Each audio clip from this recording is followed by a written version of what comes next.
छात्रों, हम आपके लिए यूपी पुलिस कांस्टेबल से एक वीडियो लेकर आए हैं जिसका टॉपिक है जनरल नॉलेज, सामान्य ज्ञान। वीडियो पर आगे बढ़ने से पहले हमारे चैनल को सब्सक्राइब कर लें, बेल आइकन दबा लें और वीडियो के अंत में वीडियो कैसी लगी ये कमेंट बॉक्स में ज़रूर लिख कर बताएं। देखिए, पहला प्रश्न, चरक संहिता संबंधित है राजनीति से, चिकित्सा से, वास्तुकला से, गणित से। तो भाई चरक संहिता किससे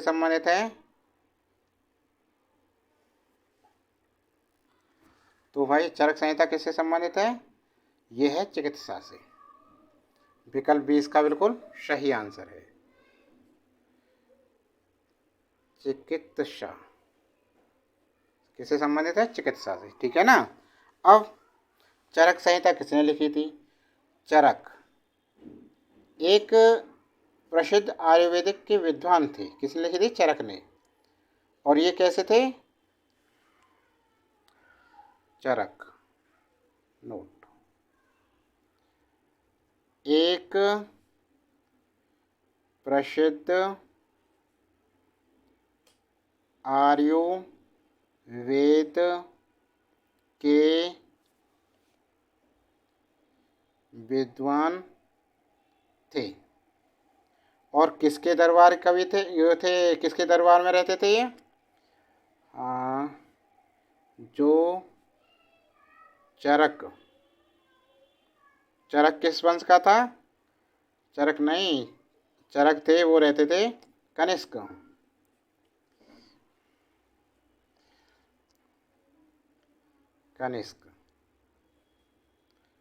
किस वंश का था कनिष्क? कुषाण वंश का।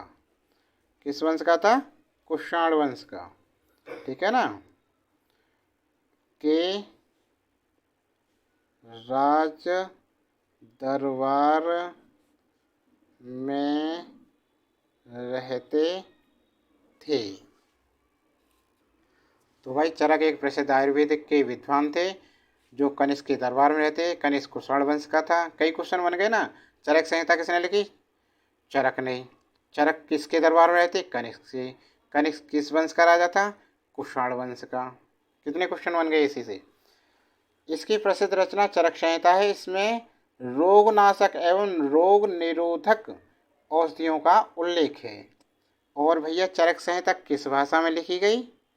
तो ये लिखी गई थी संस्कृत भाषा में। किस भाषा में? संस्कृत भाषा। चरक संहिता संस्कृत भाषा में लिखित है। तो कई क्वेश्चन बन गए। चरक संहिता किसने लिखी? चरक ने। चरक संहिता किस भाषा में है? संस्कृत भाषा में लिखित है। और भैया चरक किसके दरबार में रहते थे? कनिष्क में। कनिष्क किस वंश का राजा था? कुषाण वंश का। और चरक संहिता किससे संबंधित? चिकित्सा से। चलो, हो गया, समझ गए ना। अगला प्रश्न देखो, अशोक के आक्रमण के दौरान कलिंग पूर्वी प्रांत की राजधानी कौन सी थी? अशोक के आक्रमण के दौरान कलिंग पूर्वी प्रांत की राजधानी कौन सी थी? तक्षशिला, पाटलिपुत्र, उज्जैन, तौशाली। तो भाई इसका आंसर है तौशाली। अशोक के आक्रमण के दौरान कलिंग पूर्वी प्रांत की राजधानी क्या थी? तौशाली थी। अशोक ने अपने राज्याभिषेक के 8 वर्ष बाद अर्थात 9वें वर्ष 261 ईसा पूर्व में कलिंग की विजय की। इसका उल्लेख उसके 13वें शिलालेख में मिलता है। किस शिलालेख में मिलता है? 13वें। इसी युद्ध के बाद अशोक ने धम्म विजय की नीति अपनाई। तो अशोक के आक्रमण के दौरान कलिंग पूर्वी की राजधानी कौन सी थी? विकल्प डी इसका आंसर है तौशाली। और भाई इसी युद्ध के बाद धम्म विजय की नीति अपनाई थी उसने। अगला प्रश्न, मथुरा कला स्कूल कब अपने शिखर पर पहुंचा? वैदिक काल में, मौर्य काल में, मुगल काल में या कुषाण काल में? मथुरा कला स्कूल। तो भाई मथुरा कला का जन्म कनिष्क के समय हुआ। मथुरा कला स्कूल कुषाण काल में अपने सर्वोच्च शिखर पर पहुंचा। इसमें लाल बलुए पत्थर का प्रयोग हुआ है। ठीक है, मथुरा कला में किसका प्रयोग हुआ है? लाल बलुए पत्थर का प्रयोग हुआ है। इसमें आदर्शवादी कला और सौंदर्य की प्रधानता दी गई है। इसमें मूर्तियों को भारी भरकम कपड़े से ढक दिया जाता था। इस कला में देवताओं की मूर्तियों में आध्यात्मिकता और भौतिकता दोनों दिखाई देती है। मथुरा कला में सभी धर्मों के देवी देवताओं की मूर्तियां बनी हैं, जैसे कृष्ण भगवान, विष्णु भगवान, बुद्ध की, दुर्गा मैया की, शिव की, गणेश जी आदि। किंतु सर्वाधिक मूर्तियों की ही बनाई गई और ये है, इसका आंसर आएगा कुषाण कला स्कूल कब अपने शिखर पर था? तो ये था भाई कुषाण काल में। विकल्प डी इसका बिल्कुल सही आंसर है। सभी मूर्तियां किसकी बनाई गई? मथुरा कला। भारी भरकम कपड़ों से ढक देते थे कुषाण काल में। विकल्प डी इसका आंसर बिल्कुल सही है। अगला प्रश्न, पहली बार भारत पर आक्रमण करने वाला मुस्लिम कौन था? फिरदौस शाह, मोहम्मद गौरी, मोहम्मद बिन कासिम, महमूद गजनवी। तो भारत में प्रथम मुस्लिम आक्रमणकारी मोहम्मद बिन कासिम था। कौन था? मोहम्मद बिन कासिम, जिसने 711 ईस्वी में ओबेदुल्लाह और बुंदेल के नेतृत्व में सिंध के क्षेत्र पर अरबों का पहला असफल आक्रमण हुआ। 711 ईस्वी में ओबेदुल्लाह और बुंदेल के नेतृत्व में सिंध के क्षेत्र में अरबों ने पहला आक्रमण किया था, जो असफल रहा। अरबों ने 712 ईस्वी में 17 वर्षीय मोहम्मद बिन कासिम कितने साल का था? 17 वर्ष का। 17 वर्षीय मोहम्मद बिन कासिम के नेतृत्व में दाहिर को परास्त कर सिंध पर विजय प्राप्त की। भारत पर अरब आक्रमण के साक्ष्य चचनामा और मीर मोहम्मद मासूम की पुस्तक तारीख सिंध किसने लिखी थी? मोहम्मद मासूम की पुस्तक तारीख सिंध या मासूम सिंध से प्राप्त होती है। ठीक है ना? तो इसका आंसर कौन सा हो गया? पहली बार भारत पर आक्रमण करने वाला मुस्लिम कौन था? मोहम्मद बिन कासिम। इसने किसे हराया था? दाहिर को हराया था। और इसकी एज उस समय क्या थी? 17 साल का था ये मोहम्मद बिन कासिम। 712 में आया था ये, और सबसे पहला 711 में किया था अरबों ने, वो असफल रहा था आक्रमण। ठीक है आंसर। अगले प्रश्न में चलते हैं, प्रश्न नंबर 5 पर। 5वां प्रश्न देखिए, 1908 ईस्वी में मुजफ्फरपुर में न्यायाधीश किंग्सफोर्ड की हत्या करने का प्रयास किसने किया था? प्रफुल्ल चाकी तथा खुदीराम बोस तथा भगत सिंह तथा सुखदेव, प्रफुल्ल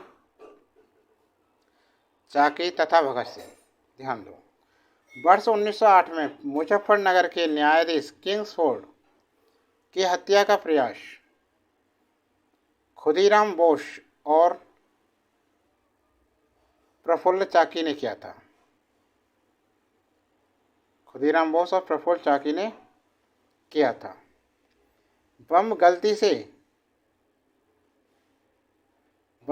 से कैनेडी की गाड़ी पर जाकर गिरा, जिससे 2 महिलाओं की मृत्यु हो गई।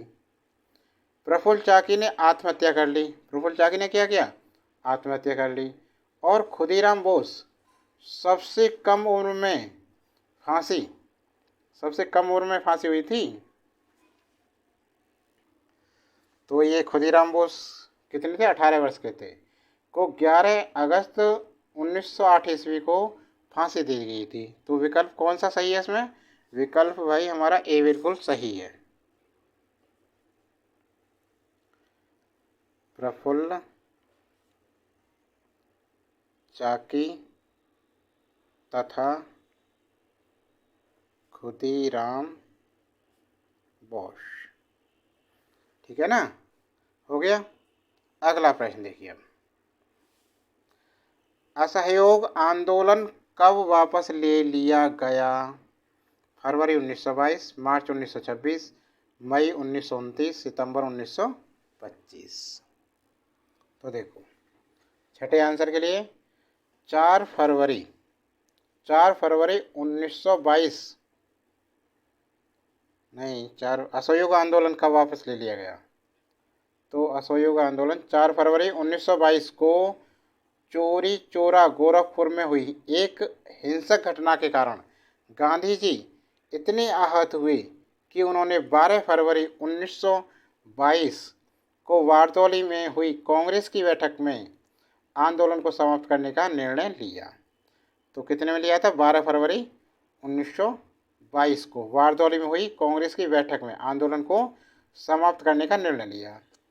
चोरी चोरा की घटना में उग्र भीड़ ने पुलिस थाने को आग लगा दिया था, ठीक है ना, जिससे 23 पुलिसकर्मी मारे गए थे। चोरी चोरा घटना में कितने? 23 पुलिसकर्मी मारे गए थे। उसी की वजह से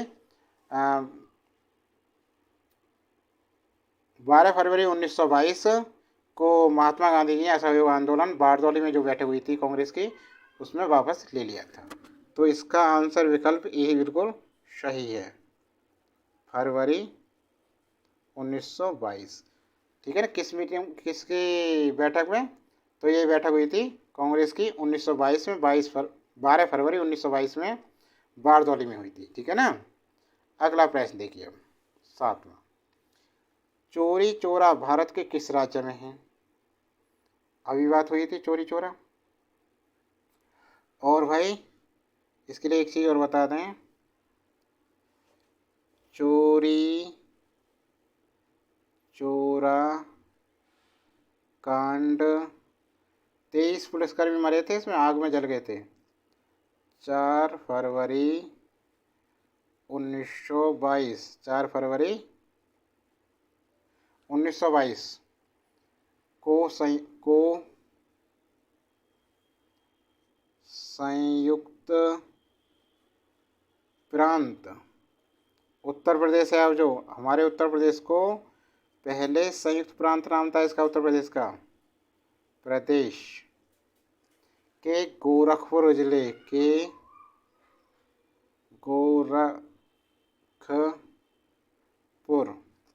गोरखपुर जिले में चोरी चोरा नामक स्थान पर हुई। यहाँ किसानों के जुलूस पर गोली चलाए जाने के कारण क्रुद्ध भीड़ ने गुस्सा हो गए, नाराज हो गए। किसानों पर का जुलूस जा रहा था, उस पर गोली चला दी पुलिसकर्मियों ने। तो जो भीड़ थी उसने थाने में आग लगा दी, जिससे 23 सिपाहियों की मृत्यु हो गई। चोरी चोरा कांड से आहत होकर महात्मा गांधी ने असहयोग आंदोलन वापस ले लिया। नोट। भारत सरकार ने चोरी चोरा घटना के 100 वर्ष पूरा होने के उपलक्ष्य में 4 फरवरी को एक डाक टिकट जारी किया था और अपने राजलेख में इस घटना को 4 फरवरी माना है। कुछ लेखक इसे 5 फरवरी भी बताते हैं कि 5 फरवरी को घटना हुई थी।